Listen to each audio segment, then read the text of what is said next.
Okay, we're in the kitchen here. You could see where the patching was done for the upstairs bathrooms.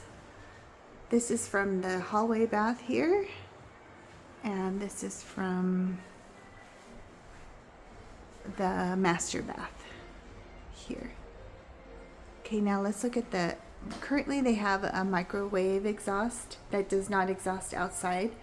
So we could actually take advantage of the opening as we repair this ceiling, opening that up and running the ducting and electrical through here.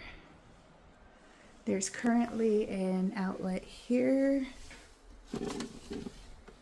that we could tie into for the switch of the exhaust, and another outlet over there as well. Okay, thank you guys.